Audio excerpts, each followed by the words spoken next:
Hi guys, welcome back to my channel. आज मैं आपको बताना सिखाऊंगी कि कैसे बनानी है आपको चटपटी सी बिल्कुल बाहर जैसी सेव पूरी। इसको बनाना बहुत सिंपल है, सिर्फ थोड़ी सी इंग्रेडिएंट्स है। आप चाहें तो इसे जल्दी भी बना के भी रख सकते हैं एंड जब मन करे तब असेंबल कर लीजिएगा।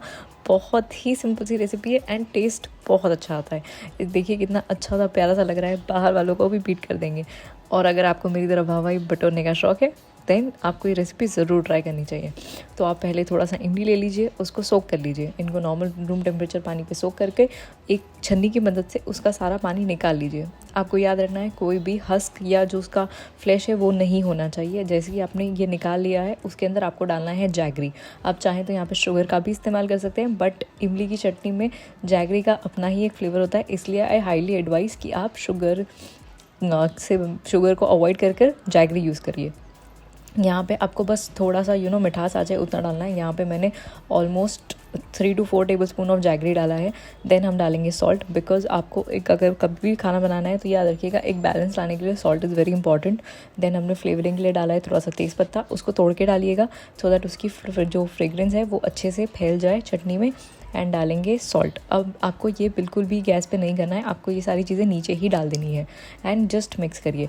अब जब वो पकेगा तो जैगरी मेल्ट होगी एंड वो बहुत अच्छे से कुक हो जाएगी। बाकी हमने यहाँ पे कुछ नहीं डाला है, आप चाहें तो यहाँ पे दालचीनी भी डाल सकते हैं बट मैं अवॉइड कर रही हूँ।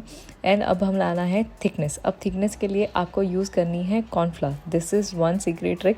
अगर आपको पता नहीं है तो आपको कभी भी कोई भी चीज़ को गाढ़ा करना है, सूप या कुछ को भी, तो आपको कॉर्नफ्लावर लेना है। ऑलमोस्ट सिर्फ 1 टेबलस्पून लीजिएगा, उससे कंसिस्टेंसी काफ़ी अच्छी सी गाढ़ी हो जाती है।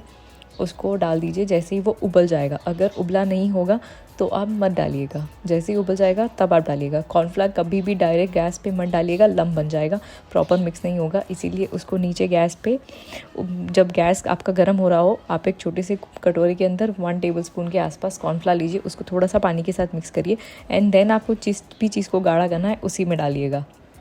अब जैसे ही आपका ये हो गया है, अब डाल देंगे थोड़ा सा तिल, इससे बहुत अच्छा सा फ्लेवर आ जाता है एंड बहुत प्यारी सी कलर भी आ जाती है। देन आपको इसे करना है ठंडा। आप इसे जल्दी भी बना के रख सकते हैं, 1 दिन 2 दिन, ये फ्रिज में आराम से 15 दिन तक रह जाती है। अब हम बनाएंगे इस रेसिपी का दूसरा इंपॉर्टेंट कंपोनेंट, दैट इज़ हरी चटनी। अब इसके लिए आपको बहुत हल्के हल्के से इंग्रेडिएंट चाहिए। धनिया चाहिए, टमाटर चाहिए, अदरक लहसुन चाहिए, मिर्ची चाहिए। आप यहाँ पे इंग्रेडिएंट कम ज़्यादा कर सकते हैं। अगर आप अदरक लहसुन नहीं खाते हैं तो मैं सब खाती हूँ इसलिए मैं डाल रही हूँ। अब आपको जो भी बड़ी वाली इंग्रेडिएंट है जैसे अदरक लहसुन मिर्ची टमाटर, वो आपको मिक्सर जार के नीचे डालनी है, क्योंकि वो पहले ही प्रॉपरली ब्लेंड हो जानी चाहिए। क्योंकि अगर आप पहले धनिया डाल देंगे तो वो अच्छे से ब्लेंड नहीं हो पाएगा। तो पहले आप इसको डाल के प्रॉपरली ब्लेंड कर लीजिए। तब हमने खाली डाला था लेमन, अब हम डाल रहे हैं सॉल्ट। एंड यहाँ पे आएगा हमारा फेवरेट इंग्रेडिएंट, दैट इज़ भुना हुआ सींगदाने का पाउडर, दैट इज़ पीनट का पाउडर। इससे बहुत प्यारा सा क्रीमी सा फ्लेवर आ जाता है।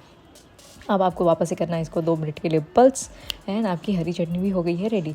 अब हमने अपनी मीठी चटनी बना ली है, तीखी चटनी बना ली है एंड हमें आलू उबालने हैं, कांदा टमाटर कट करना है और हम रेडी हैं अपनी डिलीशियस सेव पूरी बनाने के लिए। ये सारी जो इंग्रेडिएंट्स हैं आप ऑलरेडी बिफोर हैंड प्रेप कर सकते हैं। ये एक अच्छा पार्टी स्नैक है, स्टार्टर है, इवनिंग स्नैक्स में खाना है, कभी भी खाना है, बहुत इजीली असेंबल हो जाएगा अगर आपने ये सारी इंग्रेडिएंट्स बना ली है।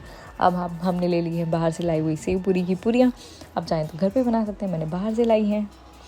अब आपको जो भी प्लेट में सर्व करना है उसी में असेंबल करिएगा, क्योंकि ज़्यादा मूव नहीं कर पाएंगे आप। तो आपको सारी की सारी प्रॉपर्ली सेट कर लेनी है। दोनों के बीच में अच्छा सा स्पेस करिएगा। आपको कांदा टमाटर एंड आलू उबला हुआ फाइनली चॉप कर लेना है। दैट इज़ ओनली थिंग जो आपको लास्ट में कट करनी है, वो आप पहले काट कर नहीं रखिएगा, नहीं तो उसका पानी छूट जाएगा। इसीलिए अब हम आते हैं असेंबली वाले पार्ट पे। देखिए यहाँ पे मैंने उबले हुए आलू को हल्का हल्का सा काट लिया है। आप चाहें तो मैश भी कर सकते हैं, पर मैश में वो कितनी बार कंसिस्टेंसी का प्रॉब्लम हो जाता है, इसलिए आई एडवाइस कि आप कट ही करिएगा। अब हम पहले लेयर पे आलू बिछा रहे हैं, देन उसके ऊपर हम डालेंगे कांदा, जो भी मैंने बिल्कुल फाइनली चॉप कर लिया है। आप अगर नहीं खाते हैं तो आपको इसको स्किप कर सकते हैं। हल्का हल्का सा बिल्कुल सब डालना है, क्योंकि जो बिल्कुल सेव पूरी होती है उसमें काफ़ी ज़्यादा कॉम फ्लेवर्स होते हैं, तो थोड़ा सा संभल कर डालिएगा, ज़्यादा इंग्रेडिएंट मत डालिए। देन आता है हमारा टोमेटो, ये भी फाइनली चॉप्ड है। अब आप यहाँ पे कितना भी कम ज़्यादा चाहें उतना कर सकते हैं। यहाँ पे आप अपनी कस्टमाइज़ कर सकते हैं, आपको कुछ पसंद है कुछ नहीं पसंद है तो आप उसके हिसाब से इस यहाँ पे ऑल्ट्रेशन कर सकते हैं। अब जहाँ पे भी कम कम लग रहा था मैंने सबको भर दिया है, मेरे हिसाब से सबको डिसेंट हो गया। अब यहाँ पे आपको डालना है salt. Salt is very important because हमने कांदा टमाटर और आलू सिर्फ उबाल के काटा है, बाकी हमने कुछ नहीं किया है। देन यहाँ पे मैं लहसुन की चटनी डाल रही हूँ कुछ कुछ पार्ट्स में। ये इसके अंदर कुछ नहीं होता है, सिर्फ आपको 2-3 लाल मिर्च लेनी है, उसको उबालना है, उसके अंदर थोड़ा सा लहसुन डालना है और मिक्सर में ब्लेंड कर लेना है with a little bit of salt, that's it. अब ये मैं सब्बेटा नहीं डाल रही क्योंकि इसका काफ़ी स्ट्रॉन्ग ऑर्डर फ्लेवर होता है, इसलिए मैंने 4 वैसी बनाई है। अगर किसी को बाहर वाली वो लहसुन की चटनी चाहिए तो वो ऐसे बनती है, बाकी मैं नॉर्मल बनाऊँगी। अब हम डालेंगे हरी चटनी। यहाँ पे आपको जितनी कम ज़्यादा चाहिए आप उतनी डाल सकते हैं। मैं थोड़ी जनरस अमाउंट ऑफ चटनी डाल रही हूँ क्योंकि उसके बाद मैं मीठी वाली चटनी भी डालूँगी।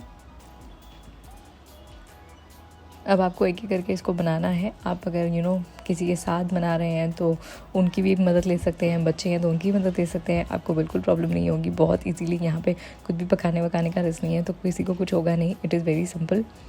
एंड यहाँ पे हमने डाल दी अपनी मीठी वाली चटनी। अब मीठी वाली चटनी भी कम ज़्यादा डाल सकते हैं, मैं सारा का सारा प्रॉपरली डूब जाए उतना डाल रही हूँ सो दैट हर बाइट में फ्लेवर आ जाए। अगर आप चाहें तो ये सारी की सारी बिफोर हैंड चटनियाँ बना के फ्रिज में स्टोर कर लीजिए, फिर जिसको भी चाहिए वो बना के खा सकता है, कोई प्रॉब्लम नहीं होगी। सारी चटनियों की शेल्फ़ लाइफ ऑलमोस्ट 5 डेज़ है फ्रिज में। अब देखिए कितना प्यारा सा कलर आया है। हमारी सारी की सारी इंग्रेडिएंट्स पे नमक हो गया है, मिर्च मसाला हो गया है, हरी वाली तीखी चटनी हो गई है, मीठी वाली चटनी हो गई है। तो जैसे ही आप फर्स्ट बाइट लेंगे तो आपको प्रॉपरली सारा फ्लेवर आएगा। That is the whole point of having sev puri कि आपको हर पूरी के अंदर एक प्रॉपर बॉम ऑफ फ्लेवर मिलता है, इसीलिए it is my go to snack.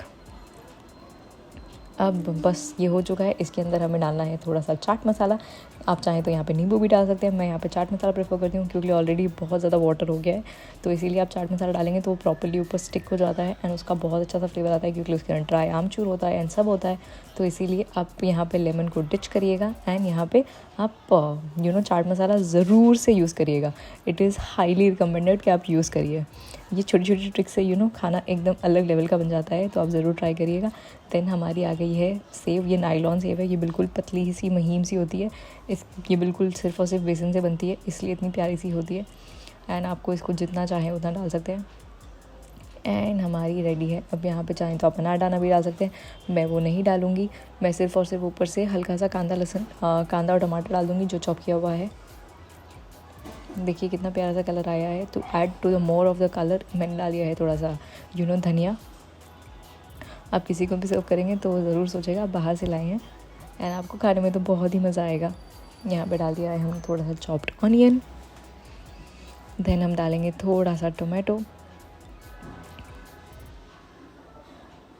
लग रही है ना बिल्कुल अच्छी सी।